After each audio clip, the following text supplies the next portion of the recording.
Oke, baik. Selamat malam teman-teman sekalian. Pada malam hari ini, saya Ancik Yunarto selaku fasilitator daripada podcast di studio kami itu telah mendatangkan salah satu narasumber yang menurut kami sudah bisa untuk memberikan beberapa pandangannya melihat situasi nasional hari ini. Teman-teman sekalian, kita ketahui bersama polemik di negara Kesatuan Republik Indonesia sungguh banyak menuai kontroversial. Salah satunya rancangan undang-undang TNI. Jadi pada kali ini sebelum kita masuk pada topik, saya perkenalkan dulu narasumber kita pada malam hari ini. Jadi nama narasumber kita pada malam hari ini ialah Theobaldus Hema, status sebagai aktivis PMKRI Kota Makassar atau Perhimpunan Mahasiswa Katolik Republik Indonesia. Beliau juga aktif sebagai mahasiswa pasca sarjana ilmu sosiologi ya, Bung ya, Universitas Megariski Makassar. Baik teman-teman sekalian, RUU TNI itu menuai beberapa kontroversial oleh teman-teman baik itu akademisi maupun aktivis di Indonesia.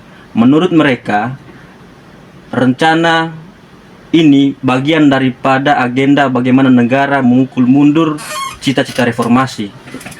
Jadi untuk mempersingkat waktu, kami ingin bertanya kepada Bung Baldi 3 pertanyaan. Yang pertama itu dampak RUU TNI terhadap demokrasi. Yang kedua, dampak RUU TNI terhadap profesionalisme militer. Dan yang terakhir, dampak sosial RUU TNI. Jadi untuk mempersingkat waktu, saya berikan kesempatan kepada Bung Baldi. Ya baik, selamat malam. Terima kasih Bung Ancik ya, selaku pemandu kita diskusi pada malam hari ini. Jadi pertama-tama menurut saya melihatnya dari berbagai aspek tadi. Yang pertama soal bagaimana dampak terhadap sisi demokrasi dengan adanya RUU TNI. Yang kedua soal apa dampak terhadap profesionalisme militer. Yang ketiga soal dampak sosial. Kalau kita berbicara tentang RUU TNI ini, bagi saya RUU TNI itu menjadi bahan diskurs oleh kawan-kawan mahasiswa, khususnya kawan-kawan aktivis. Nah, dari sisi perencanaan RUU TNI ini, perencanaannya saja sudah kita lihat bahwa itu perencanaan gelap, yang dimana sekelompok DPR untuk melakukan pembahasan RUU TNI ini secara tersembunyi. Itu dari sisi kegelapan saya lihat. Siap. Kalau kita berbicara terkait soal itu, apa motif dibalik perencanaan dari DPR pada saat itu? Ya, motifnya adalah memperdayakan kekuasaannya mereka itu untuk mensahkan RUU TNI. Kalau kita bahas secara sejarah, perlu kita ketahui bahwa karakter masyarakat Indonesia, khususnya di berbagai wilayah, itu memiliki karakter-karakter yang sangat feodalisme. Jadi terpengaruh dengan karakter kebudayaan. Nah, apa maksud dari pendekatan itu? Saya melihatnya bahwa tidak mungkin dengan melahirkan RUU TNI ini dapat memberikan kontribusi penuh terhadap kemajuan demokrasi. Justru memberikan dampak terhadap sisi demokrasinya, yang dimana dari sisi demokrasi terjadi soal masalah akuntabilitas sosial. Itu kita lihat dari sisi anggaran. Yang kedua, di Orde Lama itu kita kembali ke sejarah bahwa TNI itu tidak terlalu masif, baik secara politik maupun secara demokrasi. Karena beberapa negara, fungsi dari TNI itu memiliki keterbatasan sosial, seperti di Amerika, bahkan di Rusia, di Cina, dan negara-negara yang lain. Di Indonesia ini, TNI itu jadikan alat politik negara, bukan alat politik negara sebagaimana dalam prinsip TNI sebagai penyelamat negara atau tugasnya itu pergi perang. Tetapi hari ini kita lihat bahwa dengan munculnya RUU TNI ini justru memberikan dampak terhadap demokrasi kita, memperdayakan RUU TNI ini sebagai kekuatan untuk melegitimasi segala fungsi-fungsi kontrol TNI. kita lihat sejarah Orde Baru misalkan. Orde Baru itu kita anggap bahwa itu persepsi kita terhadap bagaimana TNI itu menjadi dalang di balik semua gerakan. Bagaimana membatasi ruang-ruang gerak demokrasi mahasiswa. Dan hari ini jika kemudian RUU TNI itu disahkan, artinya kita menerima bahwa TNI itu sebagai pemimpin. Itu lokos daripada RUU ini.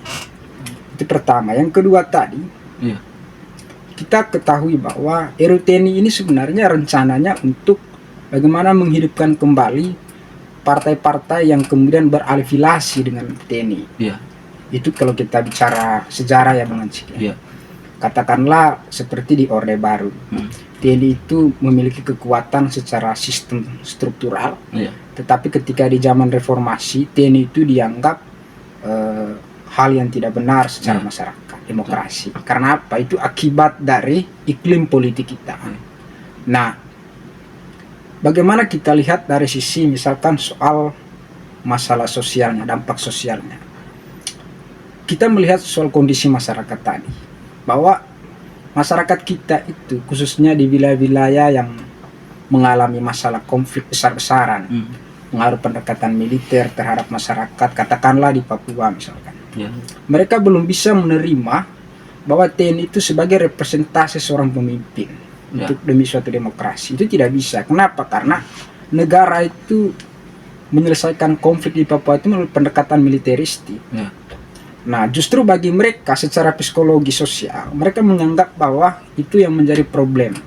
Problemnya adalah ketika suatu saat TNI menjadi seorang pemimpin, seperti di Jerman, di Jerman fasis, Hitler di zaman dulu itu akan terpengaruh. Kata Soeharto di zaman Orde Baru. Nah, kemudian seharusnya masalah profesionalisme militer ini juga harus dipertanyakan oleh kawan-kawan sebenarnya. Khususnya kawan-kawan mahasiswa yang kemudian tidak mengangkat soal ini. Karena jika kemudian terjadi ini RUU disahkan, maka tanggung jawabnya TNI itu akan mencemar nama baik. TNI itu bukan lagi mengurus soal bagaimana geopolitik perang antar negara, bagaimana tanggung jawab seorang TNI untuk menyelamatkan suatu negara. Tapi dengan munculnya ini sebenarnya nilai-nilai atau hakikat dari TNI itu akan pudar. Karena apa? Mereka tervaliasi dengan kekuasaan burjuasi. Itu menurut saya kalau kita kaji soal 3 aspek tadi. Juga sempat berpikir Bung bahwa kalau kita flashback kembali ke reformasi 98, kan pada saat itu teman-teman salah satu tuntutan pada saat itu kan menolak divisi ABRI. Jadi pertanyaan yang sangat mendasar bagi saya, kenapa di rejim presiden kita hari ini itu berusaha untuk kembalikan lagi marwah divisi ABRI? Apakah ada agenda besar setelah ini ataukah memang sudah terkonsepkan sejak reformasi? Menurut Bung Bal itu bagaimana? Ya justru ini kesempatan bagi mereka sebenarnya. Bagaimana sistem demokrasi kita itu kembali kepada Orde Baru. Yang dimana beberapa sektor itu dikuasai oleh kelompok-kelompok militer. Di beberapa negara misalnya banyak kelompok militerisme yang berkuasa, bahkan termasuk Indonesia. Di Mesir misalkan kita lihat bahwa di Mesir pasca berakhirnya Arab Spring itu kelompok militer itu yang menjadi reaksioner. Begitu juga di Indonesia sebenarnya. Jadi kita berpikir sangat urgensi ketika bagaimana TNI itu membaca peluang ke depan. Karena bukan tidak mungkin ini sebenarnya gerakan untuk kepentingan 2029 secara pragmatisme. Itu saya lihat kawan Ansik. Itu pandangan politiknya Bung Baldi bahwa agenda ini juga punya agenda yang lebih penting lagi, yaitu 2029 dengan indikasi yang memimpin lagi itu ex TNI lagi. Itu poinnya. Nah, memang ini reaksioner Bung ya pembahasan kita tapi demi demokrasi kita harus buka-bukaan lah melihat situasi nasional. Jadi begitu teman-teman sekalian, perlu adanya forum-forum dialektika, pembahasan-pembahasan yang lebih mendalam lagi melihat situasi nasional kita pada hari ini. Apalagi kemarin pembahasan RUU TNI ini kan dilaksanakan diam-diam di salah satu hotel di Jakarta.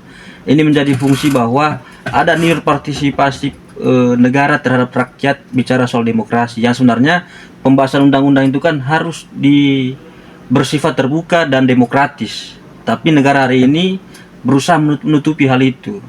Jadi itu kawan-kawan sekalian. Mungkin ada tanggapan lagi, Ketua Bung Bali. Ya, saya pikir Ya, poinnya adalah ya, kawan-kawan ini buat gerakan aksi massa. Bila perlu patron media itu menjadi ya, kampanye untuk kawan-kawan. Jangan mendiam suatu persoalan, tetapi kita harus bergerut dari suatu persoalan. ya, ya. Itu beberapa tokoh kalangan Marxis terkait soal tindakan sosial lah Bung Ansi. Betul. Kita harus bergerak Bergerak. dari situasi yang ada. Ya. Ya, saya boleh. Ya, oke, teman-teman sekalian. Mungkin itu saja pembahasan kita pada malam hari ini. Nanti kita akan lanjut di season 2. Ya. Jadi mungkin kita bisa